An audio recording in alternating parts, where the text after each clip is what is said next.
Hello and welcome back to our coverage of New Horizons Festival. Today we have an opportunity of speaking with Siergiejem Łoźnicą, the director of Two Prosecutors. Hello.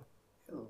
So first of all, you came to New Horizons Festival. This isn't your first time in Poland because you've been to the MDAC many times before with your documentary films.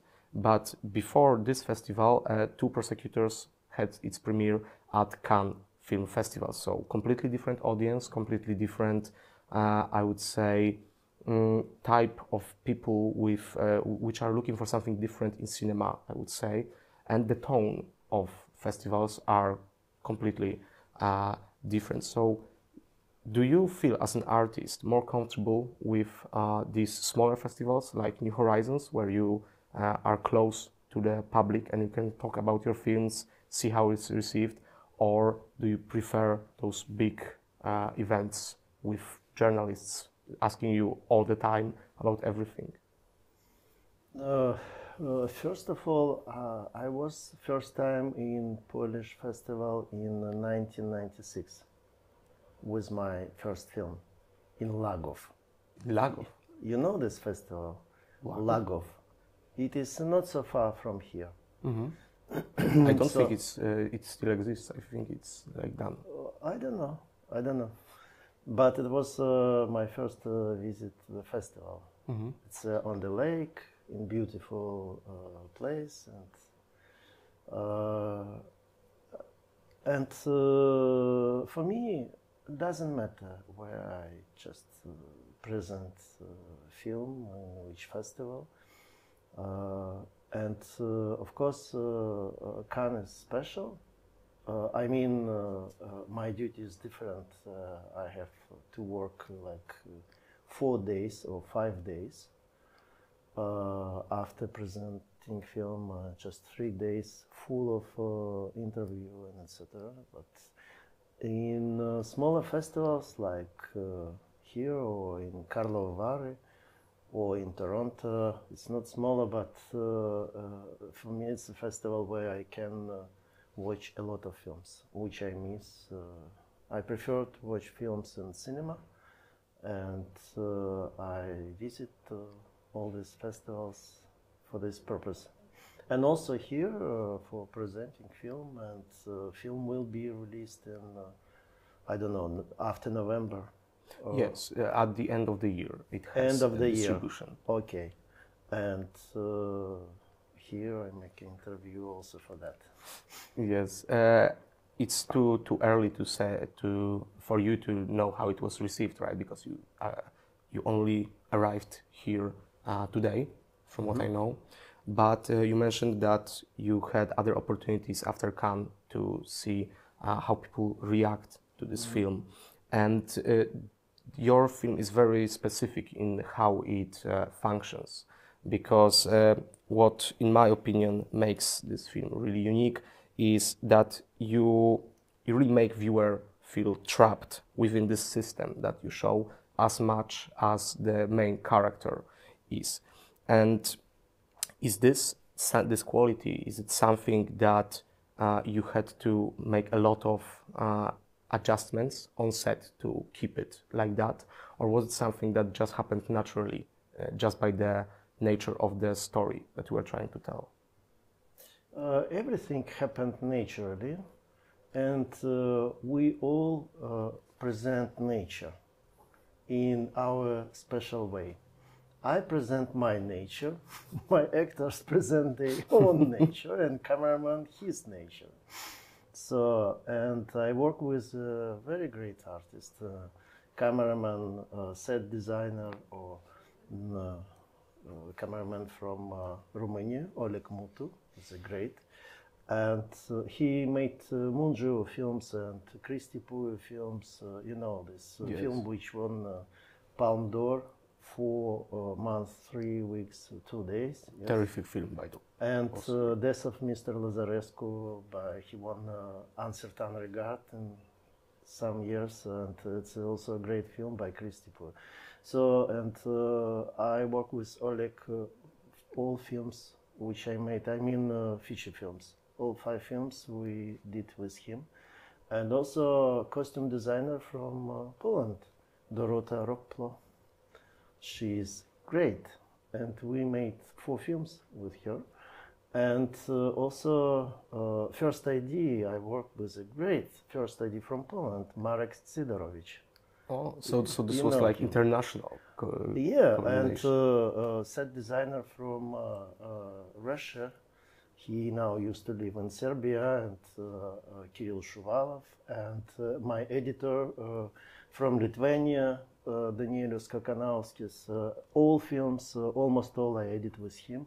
And the sound designer, he also great.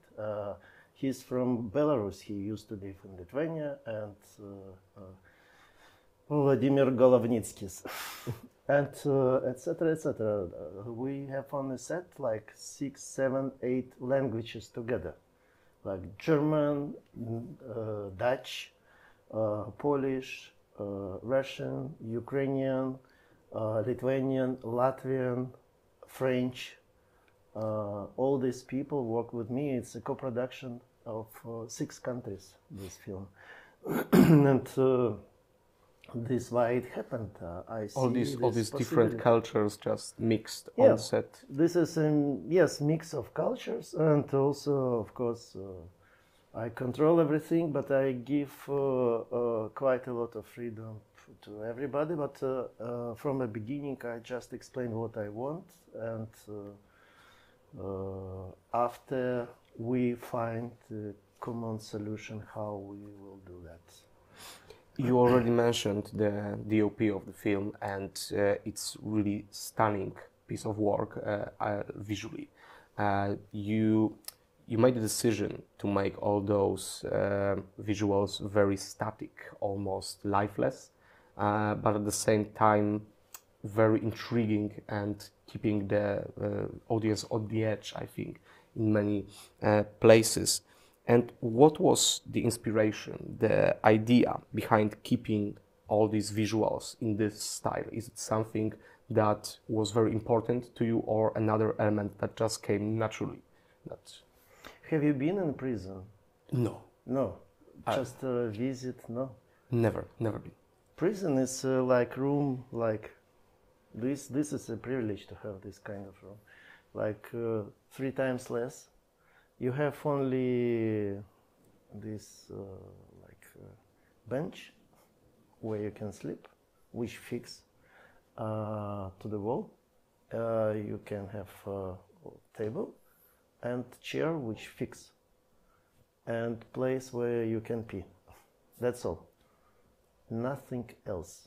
You have your dress, and that's all. You can't move. Prison, it's about static. It's about staying, time is stop, and everything stop for you. Yeah? Mm-hmm.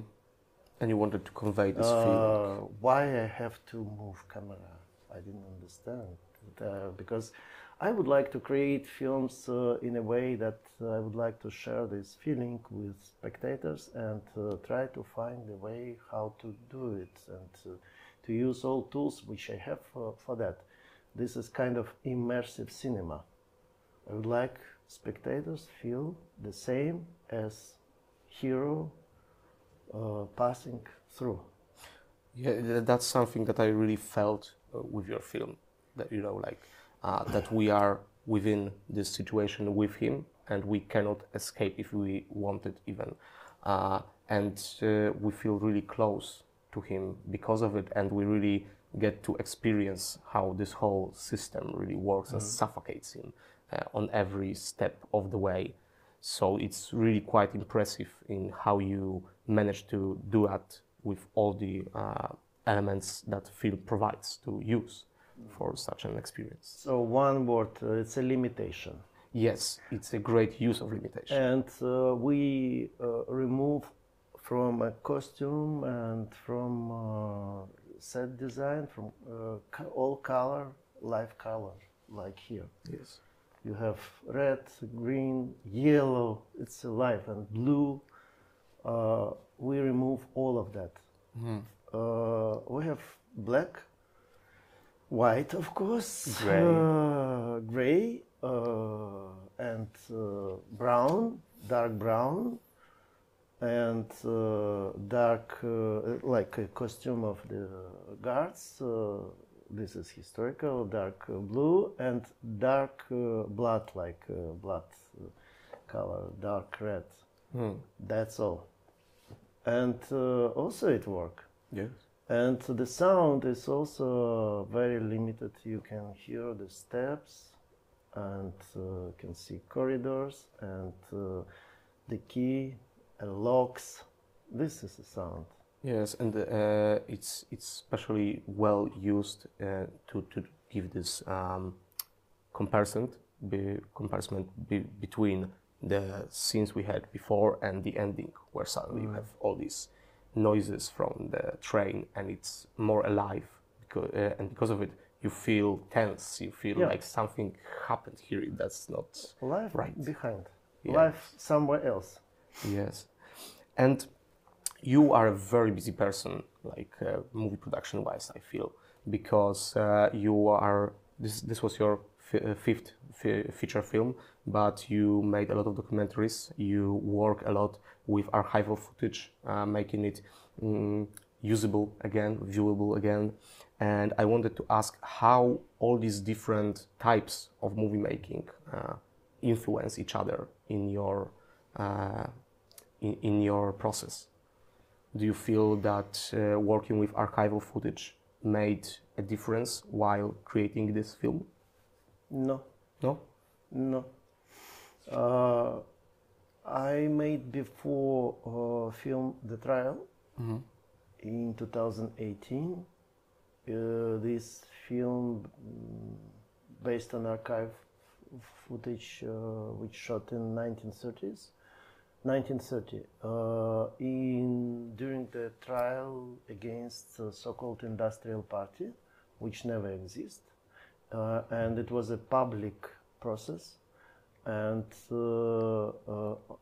during these 10 days, the people from high level of Soviet economic, the ministers and like leader of some labs and university professors from university academic, they accused themselves that they made a diversion and sabotage in Soviet economic publicly.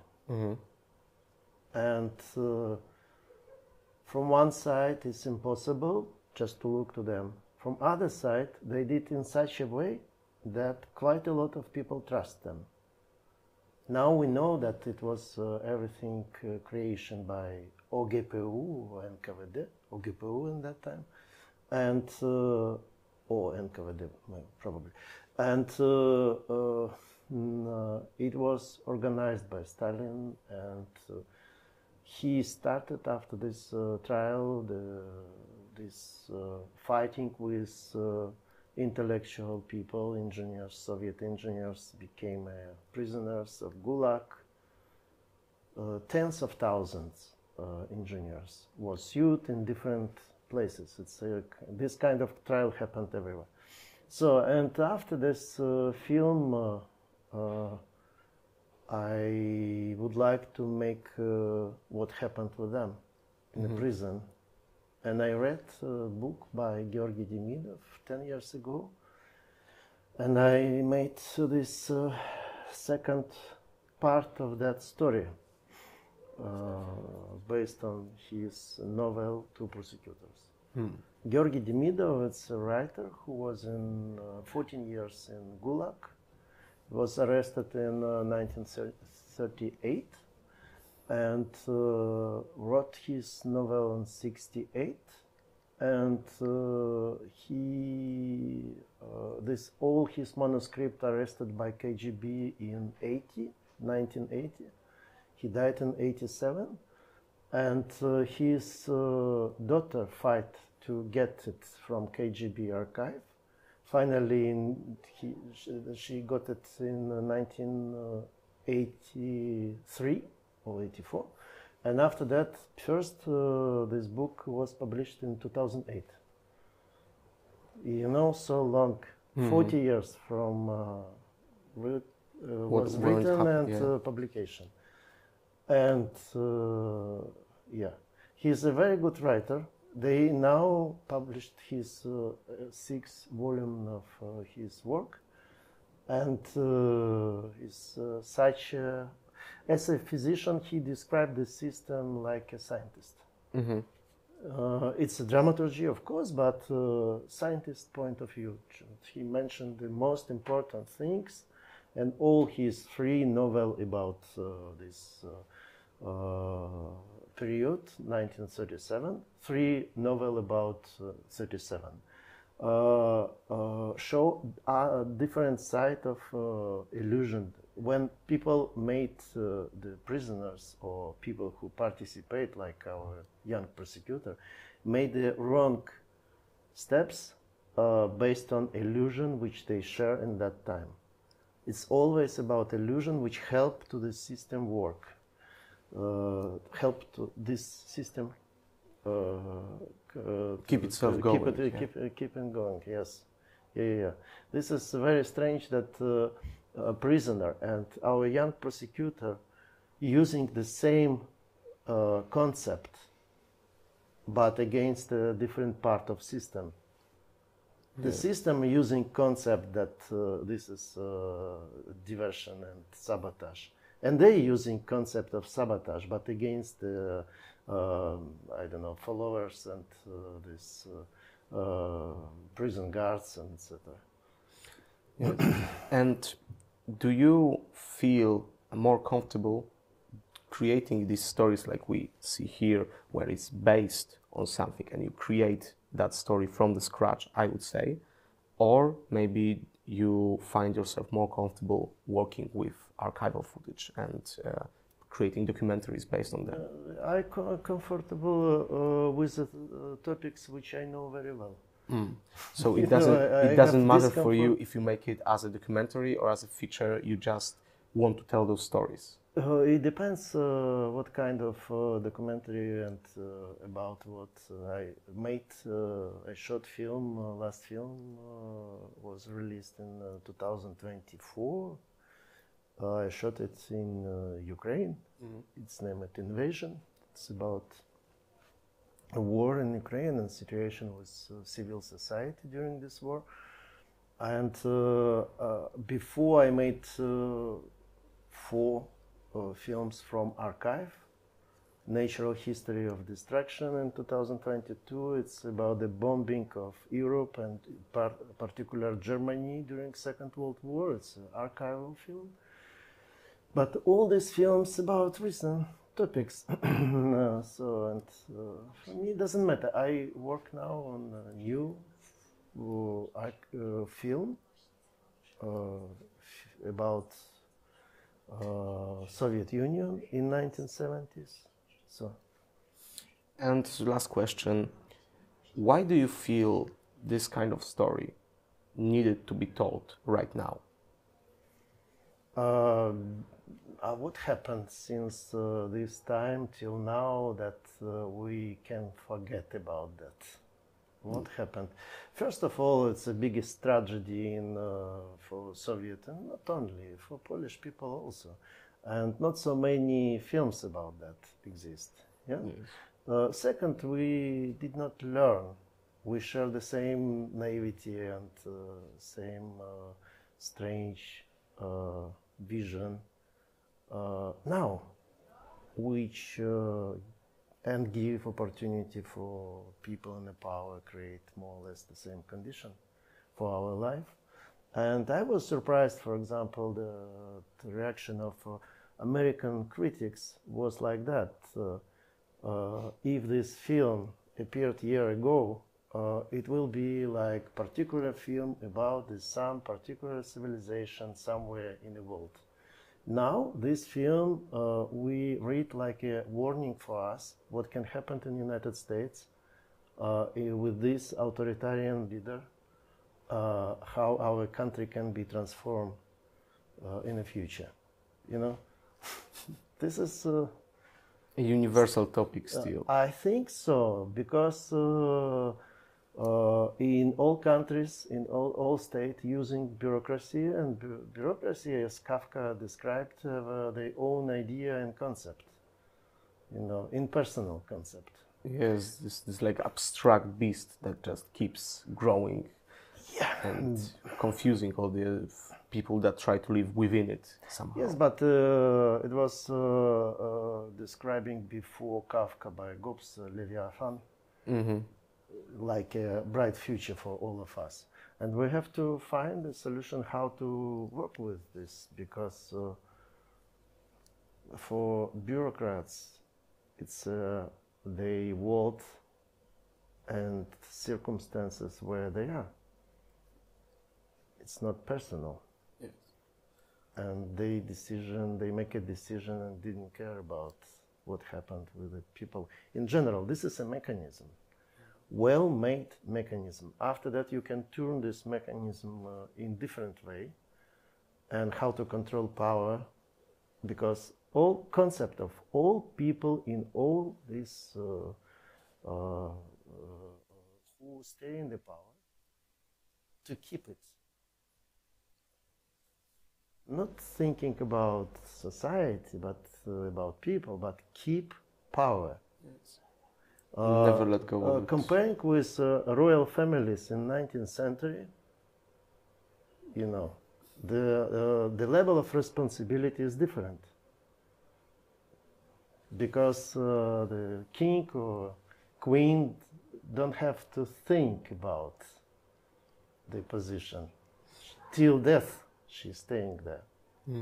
They're thinking about country. Yes. And these people who change like every 4-5 years, they work only for one idea: how to be in next 5 years, how to prolong, and how to be more, and how to keep. This is a different idea and different concept. I'm not for first and second and third, but as I just observed that like an abstract idea, which a model which functioned in many countries, and what kind of weak things they can do if this model will function in the wrong direction. So we have to find, when we live in society, we cannot avoid that, but have to find the way how to be in these circumstances. Yes, and we need to remember about what happened to not let it happen again. Yeah, but it's not enough. No, it's not difficult, it's not enough. What it means, because it must be some tools and institution and the possibilities of control that, like United Nations. This organization doesn't work now.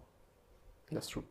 Exist, not exist, make a statement, not make a statement. It's not influent to any, it can be horror in Ukraine, and what United Nations can do.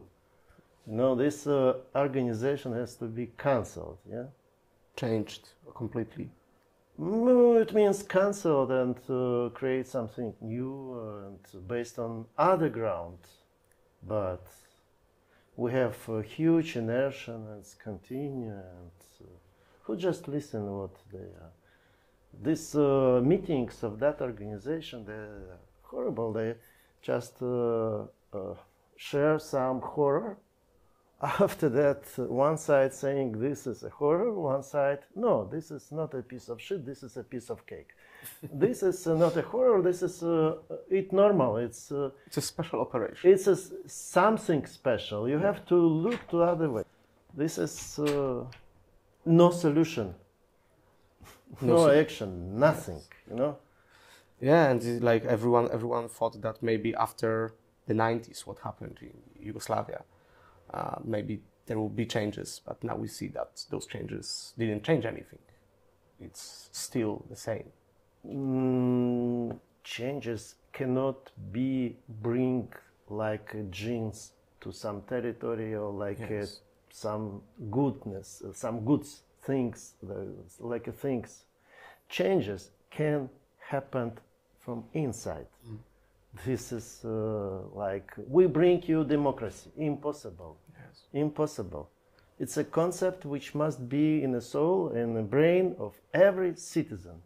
First of all, these people has to be a citizen. What it means? It means that they're thinking about his own country, own city, and his neighbors. Not accept them like an enemy, like I took everything for myself and I will be good, big fence, a little bit protection, security around me, and the rest people can be poor and I didn't care about them. Okay, in this case, it will be war. Yeah? Yeah.